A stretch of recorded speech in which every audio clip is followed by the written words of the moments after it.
Hello दोस्तों, स्वागत है आप सभी का मेरे YouTube channel D study centre में। तो दोस्तों, आज की इस क्लास में पढ़ेंगे कक्षा 12 की मैथ की प्रश्नावली 1.2 का सवाल नंबर 11 और सवाल नंबर 12। तो आइए स्टार्ट करते हैं अपना सवाल नंबर 11। तो दोस्तों, सवाल नंबर 11 है कि मान लीजिए कि फलन f R से R में परिभाषित है। यहाँ पर प्रांत भी R है, सह प्रांत भी R है। R का मतलब वास्तविक संख्याएं, वास्तविक संख्याओं के अंदर सभी संख्याएं शामिल होती है। उसके अंदर शून्य भी शामिल होता है, दशमलव वाली सभी संख्या शामिल होती है, प्लस माइनस वाली सभी संख्याएं शामिल होती है। फलन एफ एक्स बराबर एक्स की पावर 4 द्वारा परिभाषित फलन है। सही उत्तर का चयन करो। यहाँ पर हमें 4 ऑप्शन दिए गए हैं, उनमें सही उत्तर का चयन करना है। अर्थात हमें देखना है कि यह फलन एक एक की है या नहीं है, आच्छादक है या नहीं है। तो हम सबसे पहले तो इसको जांच करेंगे। तो लिखेंगे हल। तो फलन है हमारा एफ एक्स बराबर है एक्स की पावर 4। फलन कहाँ से कहाँ परिभाषित है? आर से आर में परिभाषित है। अर्थात प्रांत है हमारा आर और सह प्रांत भी है हमारा आर। प्रांत वो होता है जहाँ से हम मान रखते हैं, और सह प्रांत वो होता है कि प्रांत से मान रखने पर आगे जो मान जहाँ तक प्राप्त होते हैं वो होता है हमारा सह प्रांत। तो फलन है हमारा एफ एक्स बराबर एक्स की पावर 4। तो सबसे पहले तो देखते हैं एक एकी के लिए। तो हम जानते हैं कि कोई भी फलन एक एकी कब होता है कि जब फलन में भिन्न भिन्न अवयव रखें तो आगे मान भी भिन्न भिन्न प्राप्त होने चाहिए, तब तो वह फलन एक एक की होता है, अन्यथा एक एक की नहीं होता। तो यहाँ पर हम देखते हैं कि जब फलन में हम रख देते हैं एक रख देते हैं तो मान प्राप्त होगा हमारा एक की पावर 4 यानी 1। फलन में जब हम -1 रख देते हैं तो -1 की पावर 4। तो जब -1 की पावर 4 करेंगे तो ये आ जाएगा हमारे पास +1, क्योंकि माइनस की पावर 2 करेंगे तो माइनस माइनस गुणा होकर प्लस हो जाएगा, और फिर माइनस की पावर 2 करेंगे तो माइनस माइनस गुणा होकर प्लस हो जाएगा। तो माइनस की पावर 4 का मतलब हो जाएगा प्लस, ये होगा +1। तो जब -1 रखेंगे तो भी होगा 1। फलन में 2 रख देते हैं तो ये होगा 2 की पावर 4। 2 की पावर 4 यानी 2 × 2 × 2 × 2, ये होगा 2 × 2 4 8 16। तो 2 की पावर 4 यानी 16। और f -2 रखेंगे तो जब -2 की पावर 4 होगी तो भी ये 16 होगा। तो यहाँ पर हम देखते हैं कि जब फलन में भिन्न भिन्न अवयव रख रहे हैं तो मान सेम प्राप्त हो रहे हैं, अतः हम कह सकते हैं कि यह फलन एक एक की नहीं है। तो लिखेंगे क्योंकि फलन में भिन्न भिन्न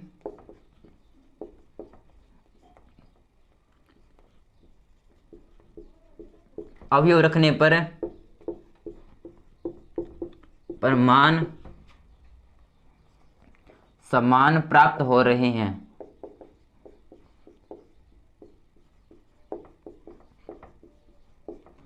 अतः यह फलन एक एक की नहीं है।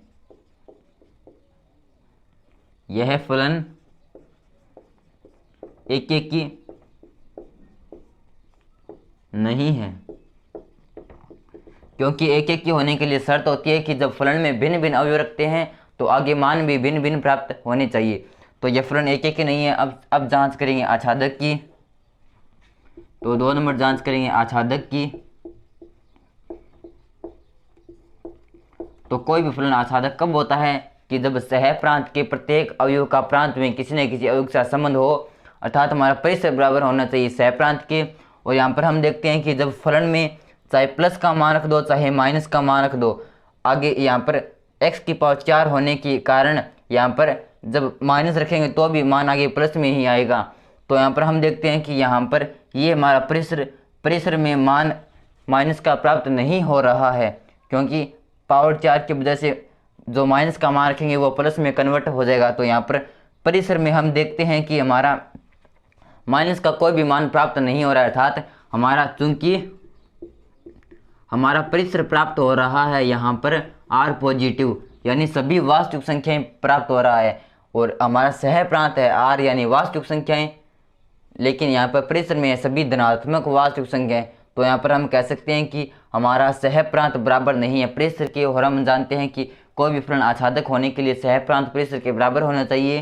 तो यहाँ पर और चूंकि परिसर तो है हमारा आर पॉजिटिव यानी सभी धनात्मक वास्तविक संख्याएं, और सह प्रांत है हमारा आर यानी सभी वास्तविक संख्याएं। तो लिखेंगे अतः परिसर आर पॉजिटिव बराबर नहीं है कभी भी सह प्रांत के मतलब है r, तो हम कह सकते हैं कि अतः सह प्रांत के प्रत्येक अवयव का प्रांत में संबंध नहीं है, का प्रांत में संबंध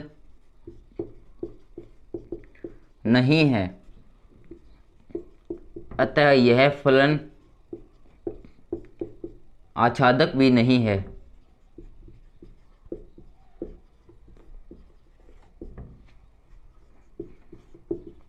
तो इस प्रकार यह फलन न तो एकीकी है और न आच्छादक है, तो हमारा डी ऑप्शन एकदम सही होगा। तो यहाँ पर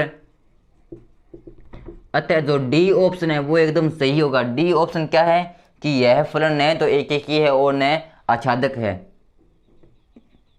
तो ये था हमारा प्रश्नावली 1.2 का सवाल नंबर 11। अब आता हमारा सवाल नंबर 12, और सवाल नंबर 12 है कि मान लीजिए कि फलन f(x) बराबर 3x द्वारा परिभाषित फलन f R से R में परिभाषित है, अर्थात प्रांत R है और सह प्रांत भी R है। R का मतलब वास्तविक संख्याएं।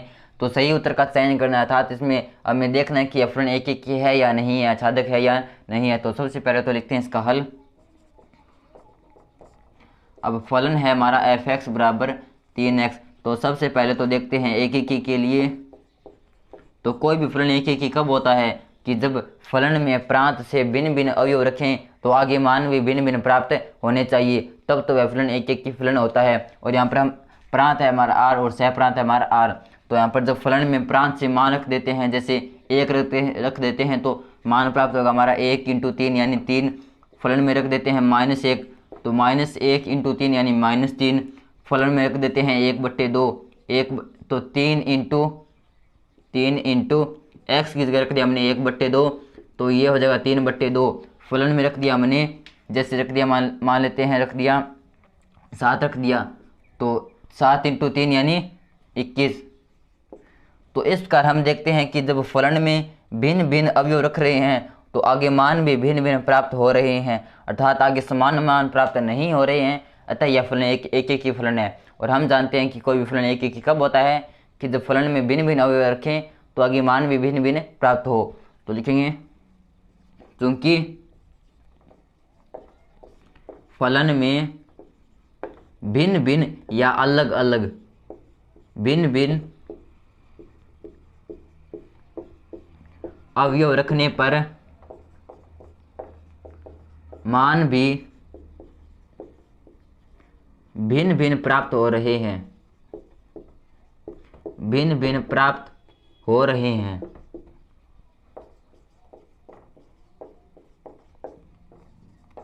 अतः यह फलन एक ही है। तो इस प्रकार यह फलन एक ही फलन है। अब जांच करेंगे आच्छादक की, तो 2 नंबर जांच करेंगे आच्छादक की। तो कोई भी फलन आच्छादक कब होता है कि जब सह प्रांत के प्रत्येक अवयव का प्रांत में किसी न किसी अवयव के साथ संबंध हो, अर्थात हमारा सह प्रांत बराबर होना चाहिए परिसर के। और परिसर वो होता है कि हम प्रांत से फलन में जो मान रखते हैं इसके पश्चात आगे जो मान प्राप्त होते हैं वो होता है हमारा परिसर। और आच्छादक सिद्ध होने के लिए यह परिसर बराबर होना चाहिए सह प्रांत के। और यहाँ पर सह प्रांत है हमारा r यानी सभी वास्तविक संख्याएं। और परिसर में यहाँ पर हम देखते हैं कि जब अलग अलग मान रख रहे हैं तो आगे अलग अलग मान प्राप्त हो रहे हैं। तो यहाँ पर हम देखते हैं कि फलन में हम जब सभी वास्तविक संख्याओं से मान सभी रख देंगे तो यहाँ पर सभी वास्तविक मान प्राप्त हो जाएंगे। तो यहाँ पर हम देखते हैं कि फलन में सभी वास्तविक संख्याएं हैं, अर्थात यहाँ पर परिसर में सभी वास्तविक संख्याएं हैं, अर्थात हमारा परिसर बराबर है r यानी वास्तविक संख्याएं, और सह प्रांत भी है हमारा r। और हम जानते हैं कि आच्छादक सिद्ध होने के लिए सह प्रांत बराबर होना चाहिए परिसर के, तो हम कह सकते हैं कि यह फलन आच्छादक फलन है। तो लिखेंगे चूंकि फलन का परिसर प्राप्त हो रहा है हमारा r, अर्थात यहाँ पर हम जब मान रखेंगे तो आगे r में मान प्राप्त होंगे, अर्थात सभी वास्तविक संख्याएं प्राप्त हो जाएगी। यहाँ पर सभी मान रखने पर आगे सभी वास्तविक संख्याएं प्राप्त हो जाएगी, और आगे जो मान प्राप्त होते हैं उन्हें कहते हैं प्रेशर। तो यहाँ पर फलन का प्रेशर हो जाएगा आर, तथा सह प्रांत भी है हमारा, सह प्रांत है हमारा आर। तो लिखेंगे क्योंकि यहाँ पर सह प्रांत आर बराबर है प्रेशर के, तो हम जानते हैं कि जब सह प्रांत प्रेशर के बराबर हो जाता है तब वह फलन आच्छादक फलन होता है। तो लिखेंगे अतः दिया गया फलन एक आच्छादक फलन है, आच्छादक फलन है। तो इस प्रकार यह फलन एक एक की भी है और आच्छादक भी है। तो अतः हमारा ए ऑप्शन एकदम सही होगा। ए ऑप्शन कहता है कि यह फलन एक एक की है और आच्छादक भी है। तो लिखेंगे अतः हमारा ए ऑप्शन एकदम सही होगा, और ए ऑप्शन कहता है कि यह फलन एक एक की भी है और आच्छादक भी है, अर्थात यह फलन एक एक की आच्छादी फलन है। तो ये था हमारा प्रश्नावली 1.2 का सवाल नंबर 12। तो दोस्तों वीडियो कैसा लगा प्लीज़ कमेंट कर जरूर बताना, और अगर वीडियो अच्छा लगा तो प्लीज़ वीडियो को लाइक करना और चैनल को सब्सक्राइब करना। धन्यवाद।